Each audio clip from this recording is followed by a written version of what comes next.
really excited for this next session. I get to moderate this panel. We're going to bring on the technology advisors, 4 technology advisors. It's called State of the Agent Market, Scaling and Pivoting in a Time of Flux.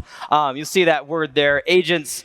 We kind of, on our website and in our awards, we refer to them as technology advisors. Agents is like really cool to use sometimes. It's like the Matrix and stuff like that, and kind of often describes them in a way that their vendors refer to them. But really, they are technology advisors. Historically, you might have called them a telecom broker, but they've evolved to so much beyond that, and really sophisticated in the portfolio of solutions that they sell and in the consulting services that they provide.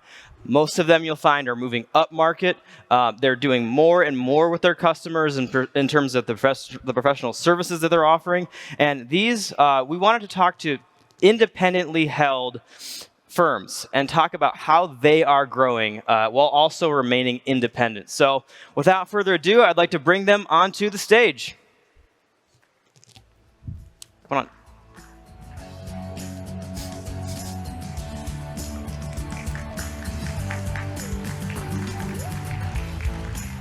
How are you? How's everybody feeling this morning? We hanging in there? Fantastic, feeling great. Yeah, Fantastic. Everybody built up their alcohol tolerance in the weeks leading up to this? Of course. Apparently not enough. Not enough. Never enough. No, and I now sound like a guy, so sorry. No, it's a lovely timbre.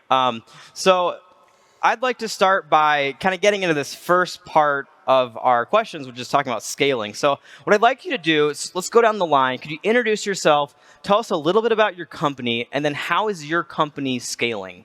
Sure. Good morning, and thank you, James, and congratulations on your award last night. Well deserved. Thank you.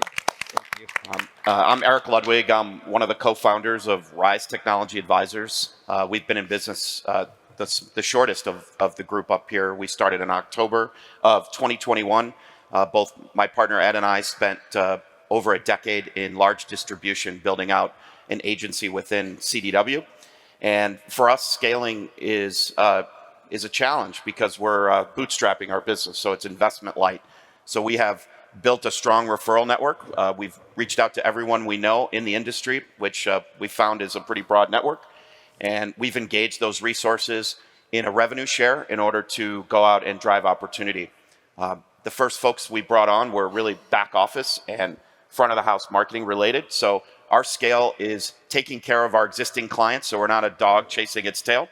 And number 2, investment light and engaging everyone and anyone we know that might have relationships and be able to align our technology expertise and portfolio with potential client opportunities. Love it. Hi, I'm the CEO of IQ Wired in Denver. We're a women-owned, women-run technology consulting firm. And we run a hybrid model, which is both direct sales and indirect sales. We also have a managed services offering, which is like a life cycle management offering. So for us, we too obviously are private and trying to scale, staying private. Which is an interesting thing right now because there's so much money flowing in the channel. But one of the ways that we're scaling is through strategic partnerships. That is very important to us because I really believe that at this point, what customers are looking for, we talked about the trusted advisor role, right? They're looking for a trusted advisor for everything. And if you're that trusted advisor, you don't want to have gaps in your portfolio. So one way or the other, you need to be able to bridge those gaps. And that's essentially what we're doing by working with others to help fill in those gaps where they exist. But we're also juggling hiring, kind of the just-in-time hiring is like just-in-time inventory.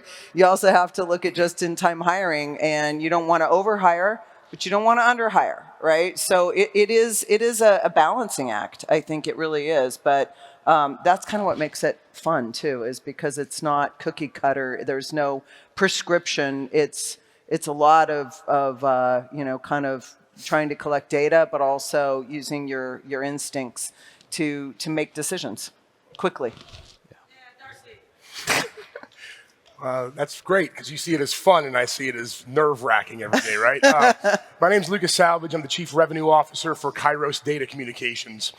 We are just about 2 years old now. I did spend about 16 years with another agency prior to forming Kairos. Scaling is obviously a very interesting thing today.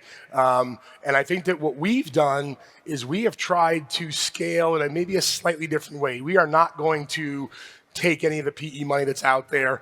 We know that it's out there. As a 2-year-old company, we're getting hit up every day because I think it's probably a very attractive time to probably want to take a Kairos and bring it under another umbrella. But we really want to stay hyper-focused on what I would consider to be missionary selling. So we are the ones that are out doing the selling.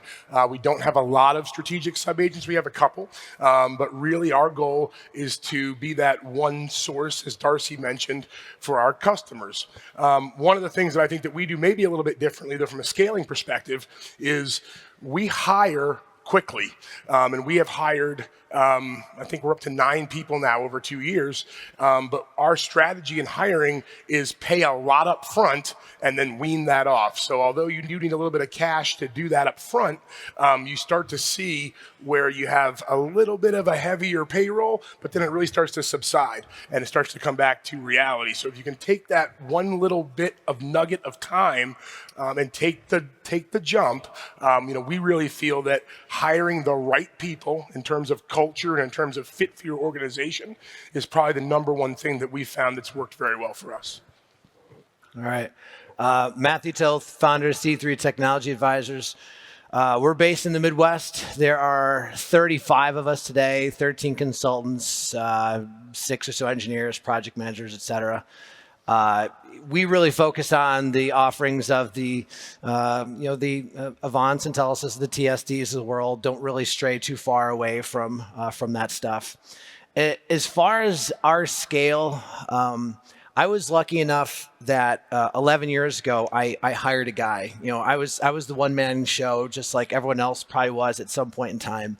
And I was like, this is cool, but is this going to be the end of things? So I ended up going out there and hiring someone, and he was an extraordinary guy, an extraordinary man. He turned into an extraordinary seller as well.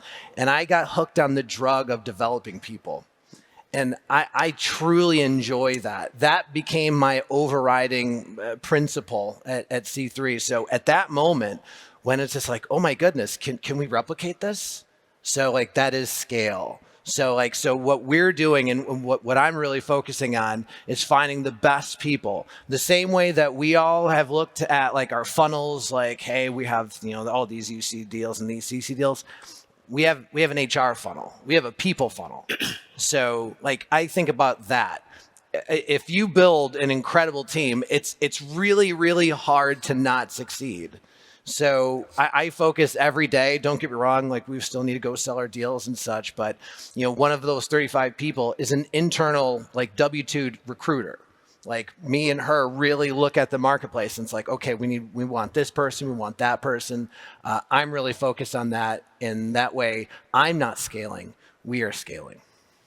I love it. I mean, in terms of hiring, I was going to ask you all, what was the last hire you made? But also, also curious of what was the first hire you made. So whichever of those you're interested in talking about, I'd love to know because, as you said, Matthew, there are a lot of folks that stay one person for a long time, and I know compensation goes into that and the way this recurring revenue stream works.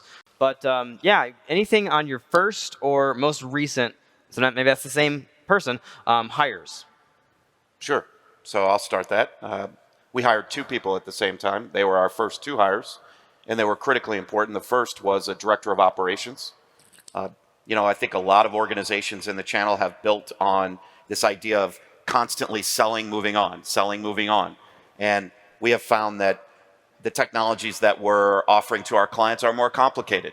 They're not traditional wide area networks like they were, back in the day. And as a result, we help shepherd those clients through the implementation process, and we've built a quarterly business review process that enables us to keep our partners accountable to what they say they're going to deliver for our clients, our mutual clients, and also to identify additional work streams. So that was really, really important to us to be able to establish those relationships, keep those relationships, land and expand. And then the second was a young entrepreneurial wizard in marketing and social media to help us promote our brand and to help get our message out, and more importantly, to help invest her in our business. So I call her a Swiss Army knife, and we look forward to building organizations under both of them with an eye toward really that back office operations to ensure those clients stick around a really long time. Yeah. That's a great question because for us, we've been in business now. This is our 20th year in business. Yes. I'm actually not the founder. So I joined IQ Wired 13 years ago. Just was planning on spinning up a little channel, spun up a little channel, and then had to hire people because I spun up too much channel.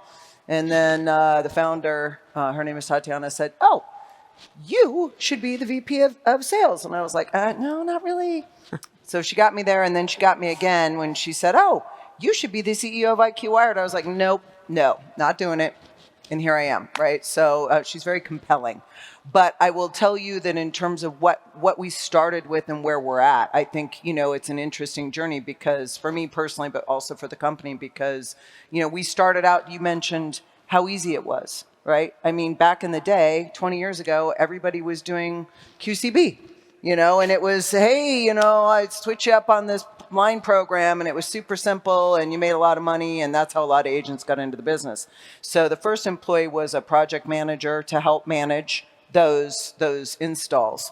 But then now my latest hire, which by the way, I hire everyone that comes into the company personally. I'm the one who goes through the interview process with them, and part of the reason I do is because to your point, Matthew, culture and fit are so important that there's nothing more important than getting the right people in your organization and having the right culture and fit. And so it's a very time-consuming process, but we only hire through referral. We do not ever post on any other medium, and so it's we look for the best of the best. And the guy that I just hired is actually has his master's, and he's been a salesperson in an MSP type of a role. So interesting because we're moving away from just the traditional hire of, oh, you're a circuit slinger? Great.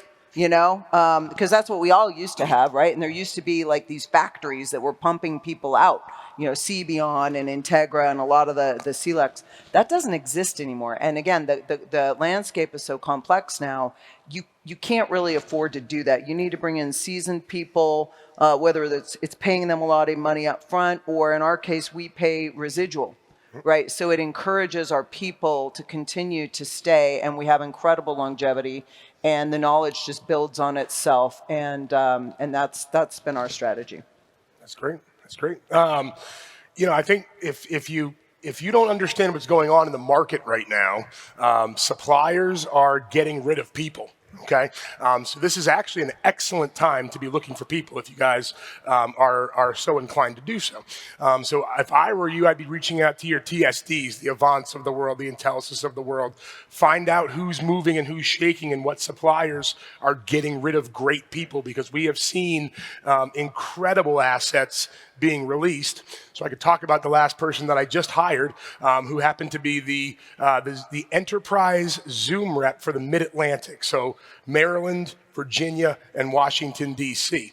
This young lady was going after only accounts of 10,000 users and above, companies like T. Rowe Price. She was actually fired from Zoom because she lost a $12 million a month deal to Cisco. And those are the kinds of people that are out there right now. So these highly seasoned, incredibly engaging, what I would kind of say, well, that person is a pretty incredible human being and technology advisor. The supplier community is doing us a favor, because I think what we're seeing, as a group of trusted advisors, is suppliers pushing more and more and more to us. So if you're going to push more and more and more to us, like at least give us some of the resources. So, I say it a little bit tongue in cheek, but it's fine. Go fire these people that are incredible folks, because we will certainly gobble them up and create more of a strategic brand and a strategic organization as a trusted advisor than I think they ever will as a supplier community.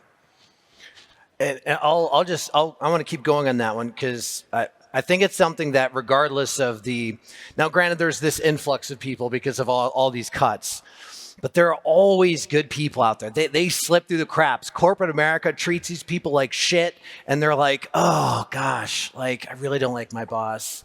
Did I swear again? We're gonna try to keep You can going. do that. We're gonna keep going with 10 that. swear count. You're Just allowed. just no F-bombs. No F-bombs? Oh, that one could be hard. So I think doing that all the time, go build that funnel of really good people. Like, who in here wouldn't go hire someone that's extraordinary? Guess what? Just like finding customers, you have to do that all the time. You have to leave every conversation saying, oh, by the way, if you know someone who's extraordinary with what they do, but they work for a C+ or D+ boss or company, bring them to me. Mm-hmm. So I think that has to be a part of what you do every day. As far as my last 2 hires, there's a couple things that I look for, and I don't look for folks that are transient. So the folks that are 18 months here, 2 years here, 12 months here, I don't care if you're an A+ player. If you can't stay in one place for more than 10 minutes when it gets just a little bit warm in the kitchen, please don't work for me. So the last 2 people we brought on board had stints of 12 and 14 years before they came here. I know their loyalty. I know they are good at what they do, but I know they're going to stick through things through thick and thin. So one guy that we hired is going to be our new presence in Texas. And he's just like, yeah, I got a list of customers ready to go. Like, I want to hire you. So, and he just happened to be someone that would fit culturally as well. The other gentleman we brought on board, it's day 8. Colin's out here somewhere. I just knew that I probably couldn't be the only guy that would be concerned with revenue. So I got way too many people like pointing at me between our leadership and 13 direct sellers. So we kind of got going with someone else who's going to be focused on revenue. I love it. And I also love the diversity of answers and who you're hiring, and like the flexibility of the direction in which a TA can move. And I mean, I'm hearing a lot of stories this week about people who are coming from the customer side to join agencies. I'm hearing a lot more of that, and it's also, Darcee, you'd mentioned See Beyond and people historically coming from the carriers, and we have like this new generation of folks that are coming out of the UCaaS space, and that's like, if historically wireline was the foot in the door, it seems like there are a lot of folks for whom UCaaS is the foot in the door. Right. Yeah, any comments on that? Anything, does that resonate with you at all? You want to start with me? Sure. Oh. I always have a comment. Well, if your UCaaS is your foot in the door, you better go quick, because that UCaaS market is rapidly drying up, and I think we could all agree upon that. For me, I think when you start to look at client perspective, it changes your organization. It's one thing to work with a bunch of people that all look the same and all talk the same and all have the same background. And your idea here is to change your perspective. And so as technology evolves, Darcee, you mentioned we're not circuit slingers anymore. So what do clients want? What types of conversations do clients engage in? It's an outcome-based discussion. If you're walking into an organization and you're talking about SKUs and products, and you're talking about this technology and that technology, you're probably going to lose. And so I think, James, the notion of bringing on people who have actually been practitioners, who have actually implemented environments, who have been accountable for the success or failure of those implementations, that can talk about how they had to build consensus within an organization in order to make decisions. And then, we used to talk about the decision maker. Well, as you move up the technology stack, and as those technologies become more prevalent, and they're more important to the overall operating margins and revenues of our clients, those decisions aren't made by a decision maker. Those decisions are made by committee. And so it's incumbent upon us to build consensus and make sure that our clients understand how technologies interoperate with other investments, how to flatter those investments, how to extend depreciable life cycles. And I think when you look at resources, with clients that actually come from clients, or resources that come from clients, they're accountable for that. whereas sellers are accountable for putting up a number. So I think the mix of both creates a really nice value prop to clients and gives you a unique perspective in the market. Yeah. Yes, couldn't agree more. And I think that the bottom line is that we are in a very complex environment right now, as you pointed out, and customers are looking for outcomes. They're looking for someone to come in and truly understand their organization and help them solve those business problems, which is one of the reasons why employee retention and employee satisfaction are so key. Because let's face it, we're all in a service industry here. We don't own the products. We're selling someone else's products. They could be buying directly from them as well. Why buy from us? Because we create a better experience. And one of the ways that we do that is through having, employee longevity. You talked about employee churn. It's a killer. And so ways to figure out how can I engage my employees, right? One of the things that we've done, and I would highly, highly recommend this if you haven't done it already, is find a program. We happen to use something called Emergenetics. There's many other preference tools and programs out there, DISC and all kinds of different things. But what it's done for us is it's created a common language where we can, instead of fighting each other and saying, you need to change, because I don't like the way you just did X, Y, Z. Now it's like, if I want this person to do something, I need to speak their language. And so what I'm going to do, knowing that maybe you're much more of a structural person than I am, is I'm going to create structure for you. And so, where I might normally be able to kind of just go in and kind of wing something, I'm not going to do that when I'm dealing with someone who requires structure. I'm going to give them what they need and meet them where they are. And it's a show of respect. And it seems to, employees really like that, and the engagement and, kind of this continual journey towards emotional intelligence, because let's face it, the one long pole in this whole tent is humans, right? We're not capable of changing as quickly as technology does. And so we need to help humans adjust to all of the changes that are going on, both within our organizations, but also from a customer perspective. That's great. No, I echo some of that, because I think that understanding the customer perspective, especially as you start to grow your agencies, and especially as you start to move up the stack and up the technology chain, understanding the customer perspective becomes that much more important, right? You're not having technology conversations necessarily. We're having business conversations. We are not up against the CenturyLink direct rep. We're up against Arthur Anderson now, right? These are differences that even 5 or 10 years ago didn't really exist. And I think that understanding that perspective from the customer side and understanding who you're selling to is probably the most key or most pivotal piece of our jobs. I was talking to somebody probably last week or so, and we were talking about the differences when you're selling to financial institutions. So if you go out and you're talking to a credit union and you're talking about their customers, they're probably going to throw you out. They don't have customers, they have members, right?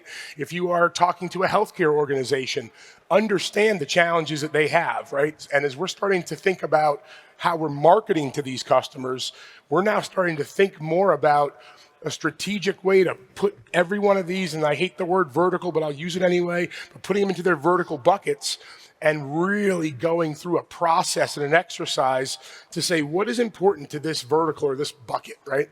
Because that being able to understand what's important to that customer before you walk in creates more of a business conversation than to the circuit slinging point, right? Everybody needs internet, but why do you need internet? What is that going to do for you? What does that do for your business, and how does that keep your business afloat is the question and the answer. It's not how much does the circuit cost anymore. So I just want to go back to one piece of your question, which is like hiring people maybe outside of our business versus inside. We've got several people from outside of our space, because what's funny is when you go to this, like, we all have our own language. And then you go to talk to customers, and they talk differently. So you hire these people that haven't been in the channel world, because like we all throw around these acronyms all the time. I'm so close to swearing right there again. And it's just and like customers are like, well, what is that? It's like you bring in this constant replenishment of like real world focus. So beyond people that are just in the channel. So we've got our two primary engineers have spent significant amount of time outside of the channel, and I'm glad, actually worked on customer shit. Here you go. There's my quota. So I'm looking for those kinds of people who constantly get that replenishment of like, this is what the world is talking about. This is how companies actually work. Yeah. Yeah. And it's amazing. I mean, this industry is going mainstream. It's no longer in the corner. And I love that you all are thinking about that. So on to our next part of this. What is one pivot that you have made recently? What's the biggest pivot you've made recently? And anybody feel free to chime in, whatever order you want. Oh, sure, why not? Go ahead, Let's go the other way Go, this time. Toth. All of us here started as circuit slingers, and what was funny is like I always talk about like this business like as a series of branches, like you start with circuits and then it's like, oh, someone wants to do a managed router. Okay, sure, why not? Let's add that on. And then someone's like, well, actually, routers aren't the way to go. It's SD-WAN now. Oh, I can do that too. And the next thing you know, you're having this security conversation like, do I belong here? Like, what is going on here? Like, it's like an out-of-body experience. So I would say there's two major pivots that we've undergone. So one of them was the movement from UC to contact center in CX, and I'm sure all of you have really heard that. But we're putting our money where our mouth is. We've got about 2.5 people internally, just engineers that really know this stuff. You can put them in front of a customer and they really know. So that one, to me, I think I read a survey, I don't know if it came out from Channel Futures, that revenue for CC and CX will outstrip UC in 2030. So I want to skate to where that puck is going. Because when it's 2028 and the rest of this room's like, I should probably start selling CC. I'm like, I already got to practice. So like, because you're going to have to go through so many bumps and bruises. The second one is security. It's led by an incredibly capable director of engineering. Man, that's a hard one though. That is not our backgrounds traditionally. So you've got to go out there and be willing to really learn and maybe go make a fool out of yourself a couple times. And you have to have some guys that are going to look kind of stupid. And that's really hard because the one thing that we don't want to do is like lose credibility with our customers and look stupid in front of them. Use the wrong acronym, and then they're like, "Oh yeah, this guy doesn't know shit about what we're talking about right now." That's 3 now. I know. Oh, He's got. You're gonna need to grow more fingers 10. In a minute. But those are the two ones. But we're committed to those. Like we see this as being a minimum of a 5-year journey, and we're just getting started. That's great. And I would echo that. Right. I mean, we are selling a ton of contact center. We're one of, I think, 15. Agencies, around that are part of an Elevate program with NICE and Contact as an example. So we really made that pivot and that shift probably 2 or 3 years ago when we started Kairos. I talked last year a little bit about the one other pivot that we've made as an organization, and that pivot was really trying to understand how to monetize our own experience and our back office. I think that there's a lot of TAs out there that still don't believe that it's okay to bill your customer directly for things, right? And we are all about that life. We developed a platform or a product set called MTaaS, or Managed Telecom as a Service, where, listen, it's great to sell a 10 or 15 or 20 or 30K deal, right? Everybody loves a 30K deal, right? That only nets $4,500 a month, though. Okay, in reality, I'm billing customers $6,000, $7,000, $8,000 a month to manage their telecom, and that's not 20% of $6,000. That's $6,000, $7,000, $8,000 a month. And I think that pivot and that shift for us was eye-opening because it certainly creates additional revenue, which again is recurring revenue. It's a monthly bill to a customer, but also pivoted our minds or changed the paradigm of thinking that we are experts at this, right? This is a complex industry. We have value, and our customers know that we have value. So why don't we charge for that? Because I can tell you that the competitors that we have, the Arthur Andersons, the Deloittes, they're charging the shit out of customers for the same knowledge that we're giving away for free. So in that perspective, why not charge? That's the biggest pivot. That's the biggest pivot we've made. Do you feel like you and your guys have we're doing this too, but sometimes we lack the discipline and confidence when it comes down to that moment, and they're like, I don't know, man, we might need to show you the door. Are you just sweating it out? Are you like, I don't know, we're going there too, and I think a lot of the folks are here too. I'm curious, do you feel like you have that, or is it something it's almost like a muscle you need to build up? It's scary, right? And I think that as sales professionals, we also have to be able to recognize when we better cut and run from that conversation versus we do a terrible job sticking hard and fast to, I'm going to bill you for this, I'm going to bill you for this, because I think that and Matt, we've made a commitment to do it, right? So are we sweating it? Hell yes. But we've made a commitment to do it. But again, as professionals, we've got to understand that if it's going south, you can also come back a little bit or retract some of that. We've made a big commitment to do it because it's changed our business in 2 years.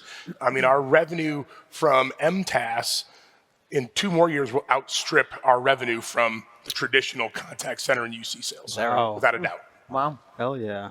That's interesting. So for us, it's interesting because I think that we made a pivot a long time ago when we started.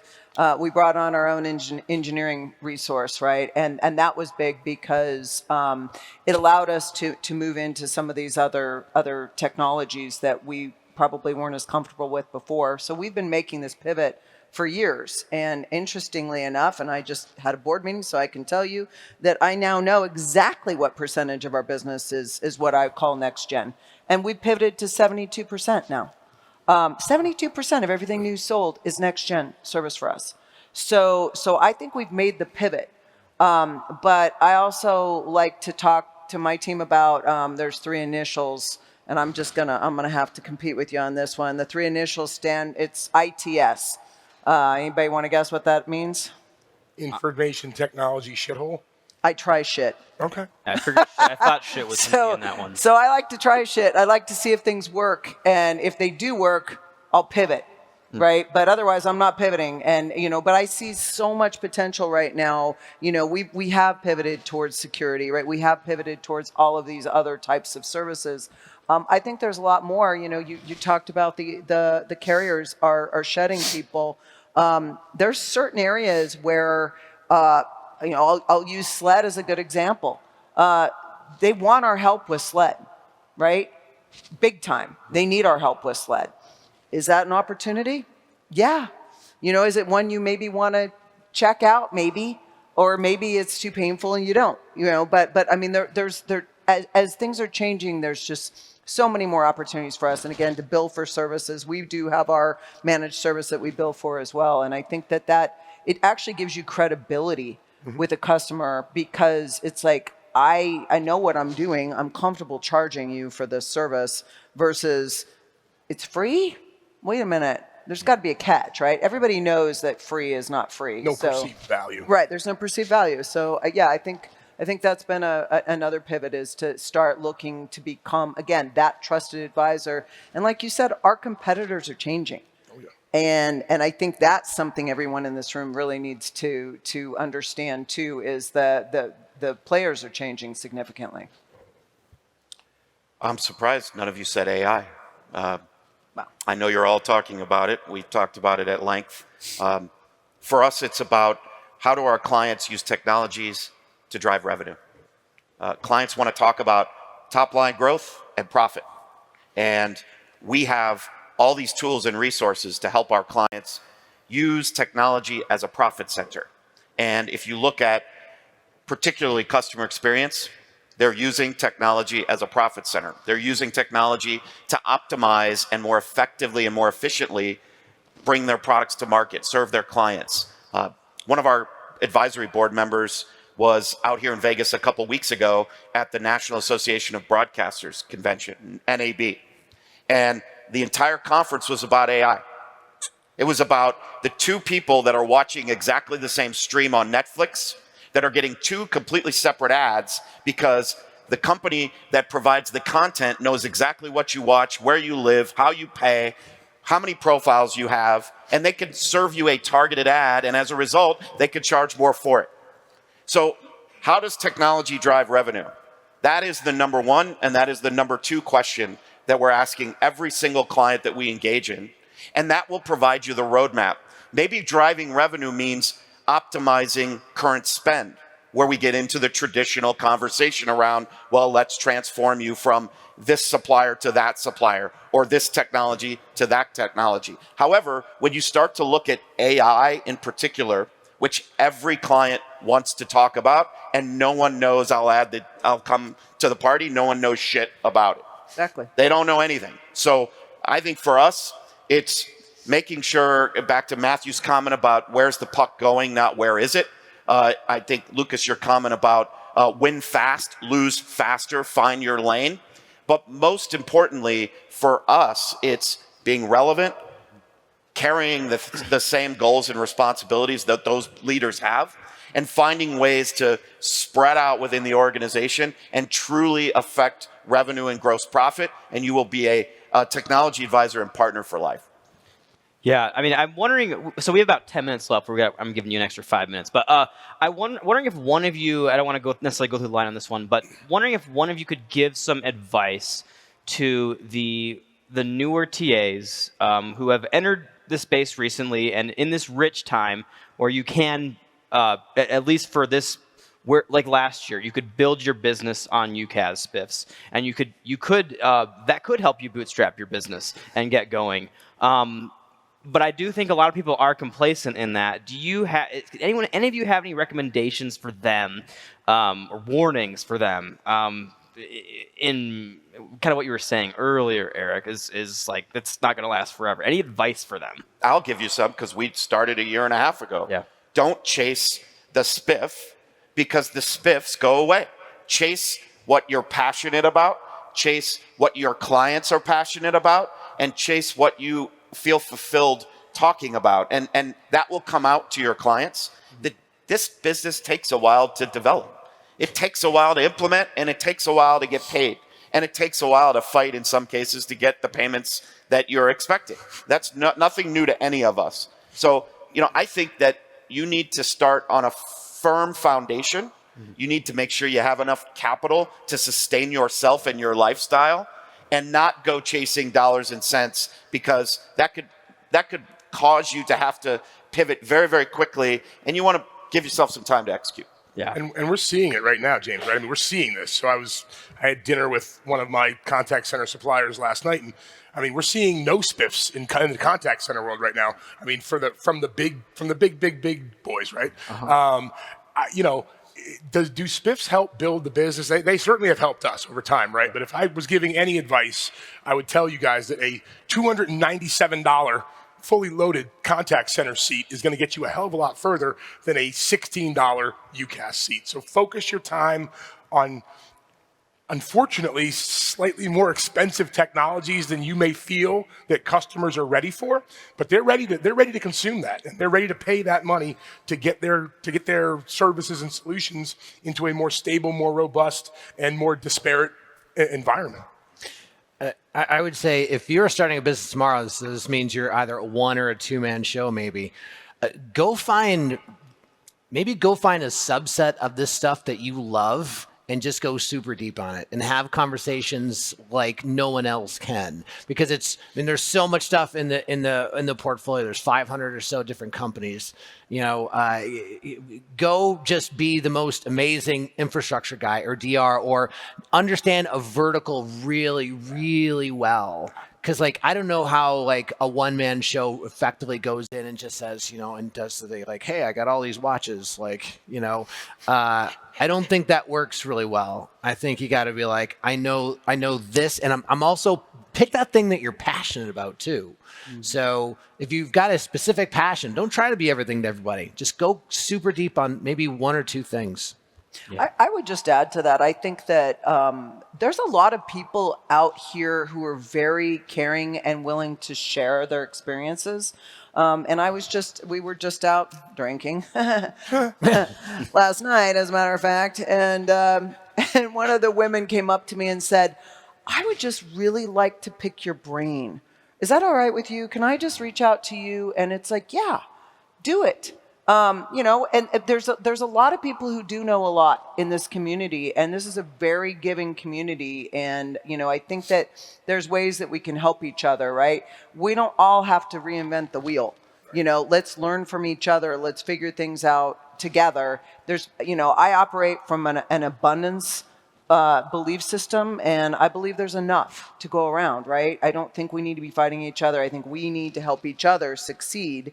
And in doing that, we all rise. And so that's just my thought. Partners partnering with partners. That's right. Don't be afraid. That's right. We could all clean up in this room and still own 0.01% of the market. Exactly. So it's even though we have folks in Chicago, you guys are in Chicago. We trade secrets all the time. This isn't a big deal. Absolutely. Yeah. So we got about 3-4 minutes left. We're talking about the flux, time of flux aspect of this session. What is maybe the biggest challenge you're going through in terms of what's happening in the industry, and what are you doing about that? Yeah, for us, the biggest challenge is getting projects implemented, billing, and moving to the next one. That's particularly as a startup. So for us, our hire of our director of operations and having someone dedicated to customer excellence and holding partners accountable is really important. I think for us, we'll continue to invest in that so that the people who are going out and driving new logos and getting in front of new opportunities can do that, and resources that are getting people in the truck can continue to do that as well. Like I said before, I think the longest pole in the tent is humans, and how do we adapt to the rapid changes that are happening. I mean, it's not just us internally with our own people, but the customers are going through rapid changes. They're spread out. They're spread too thin. If you think about every IT department, right, they're just running, right, and we keep hearing about newer and newer threats. I was sharing last night, I went to a session with Telesystem, and they had a little QR code. You guys might have seen that on the table. And it says, scan me for, blah, blah. And I almost did it, but I didn't.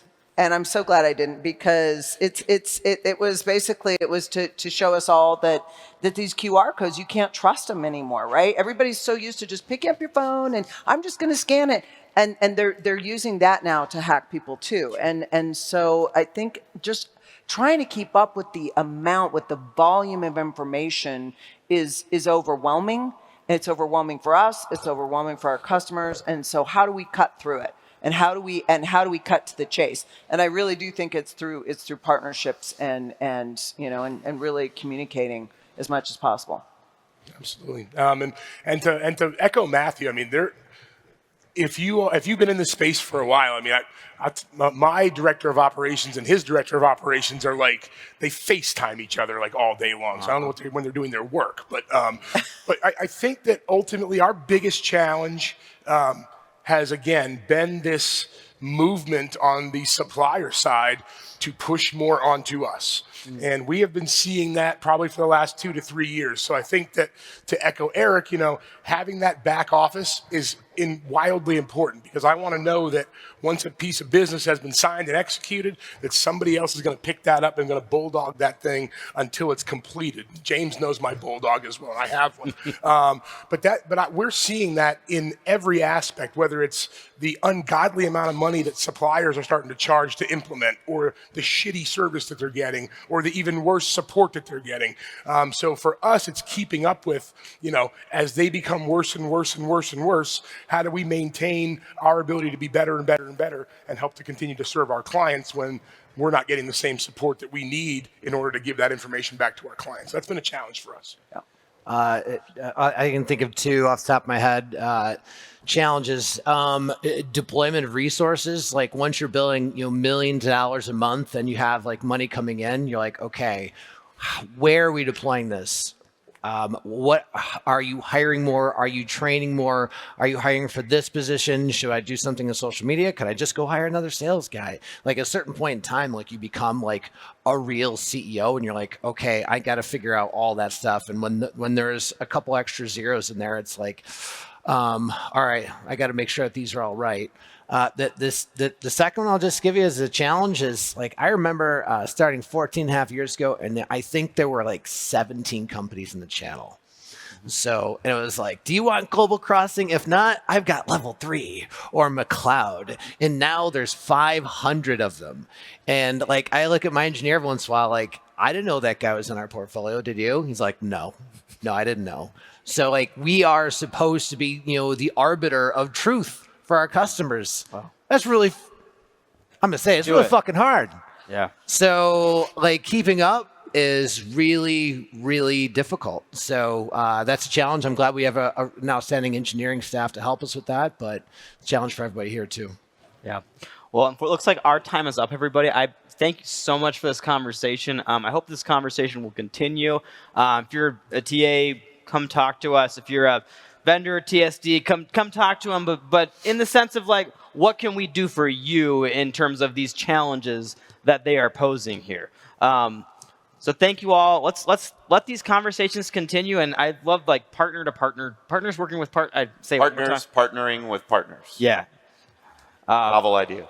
It's What great. he said. PPP. That's right. It is. Well, thanks all. Thanks to you all. And I think that's it for us. Thanks, everybody. Thank you.